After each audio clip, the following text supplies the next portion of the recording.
دوستو یہ جو اسرائیل کا جو اس وقت سب سے بڑا مددگار ہے امریکہ، اس کا جو جہاز ہے ایئر کرافٹ کیریئر آئزن ہاور ایک بہت بڑا ایئر کرافٹ کیریئر ہے۔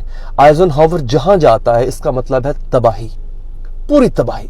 امریکہ نے سعودی عرب سے کہا، امریکہ نے متحدہ عرب امارات سے کہا، سعودی عرب نے بولا ٹھیک ہے ہم آپ کی مدد کرتے ہیں، متحدہ عرب امارات نے بولا ٹھیک ہے ہم آپ کی یعنی امریکہ کی اور اسرائیل کی مدد کرتے ہیں یمنیوں کو روکنے کے لیے۔ لیکن یمنیوں نے کہا کہ ہم سعودی عرب میں ایک بھی تیل کا کنواں نہیں چھوڑیں گے، تباہ کر دیں گے، سارے ہمارے نشانے پر ہے، اور یہی حال ہم متحدہ عرب امارات کا کریں گے۔ وہ رک گئے۔ اب اسرائیل کا پریشر تھا امریکہ پر کہ بھائی آؤ مجھے بچاؤ، میری تو تجارت تباہ کر کے رکھ دی یمنیوں نے۔ تو اب ہو کیا رہا ہے، اب آئزن ہاور جو بحری بیڑا ہے، ایئر کرافٹ کیریئر جو ہے وہ آ رہا ہے، وہ ان یمنیوں کو روکنے کے لیے آ رہا ہے کہ یمنی جو اسرائیلی شپس ہیں، اسرائیلی بحری جہاز ہیں، ان کو اغوا نہ کریں، ان کو تباہ نہ کریں۔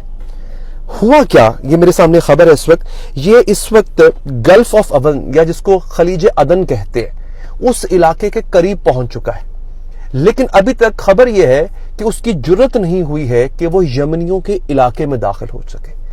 یمنی بحری بیڑے جو ہیں وہ امریکہ کے مقابلے میں کچھ بھی نہیں ہے، لیکن ایران کی سپورٹ کے ساتھ، ایران کے پاس دنیا کی بہترین ڈرون ٹیکنالوجی ہے، ناظرین یاد رکھیے گا، ایران کی سپورٹ یمنیوں کو حاصل ہے۔ اس سے پہلے بھی جب امریکی بحری بیڑوں نے ارد گرد چکر لگانے کی کوشش کی تھی تو اوپر سے ڈرون آ گئے تھے، اور انہوں نے میسج دیا تھا، ایک ویڈیو موجود ہے میرے ٹویٹر پہ، انہوں نے میسج دیا تھا امریکیوں کو کہ تم ہمارے نشانے پہ ہو، یہ پانی چھوڑ کے چلے جاؤ، اور وہ چلے گئے، ایسا ہوا۔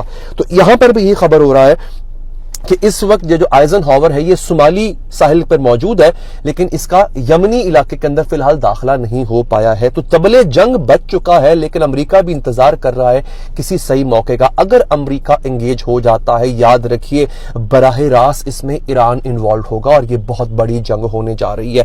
اب اس کے بعد اگلی اہم چیز پہ آتے ہیں۔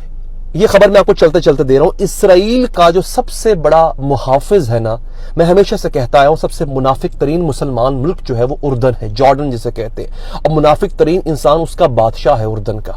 اس آدمی نے باقاعدہ طور پہ اسرائیل کو سیف رستہ فراہم کیا ہے، کیونکہ یمنیوں نے تو سب کچھ بلاک کر دیا ہوا تھا نا، پورے افریقہ سے گھوم کے آنا پڑتا تھا اسرائیلیوں کو، اسرائیلی جہازوں کو۔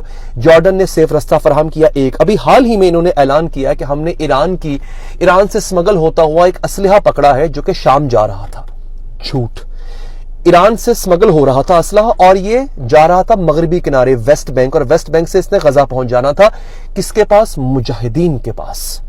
مجاہدین کے پاس آج سے بہتر اسلحہ ہوتا، اور بہتر اسلحہ ہوتا مجاہدین کے پاس، اگر اردن نے اس پورے کھیل کے اندر رخنا نہ ڈالا ہوتا۔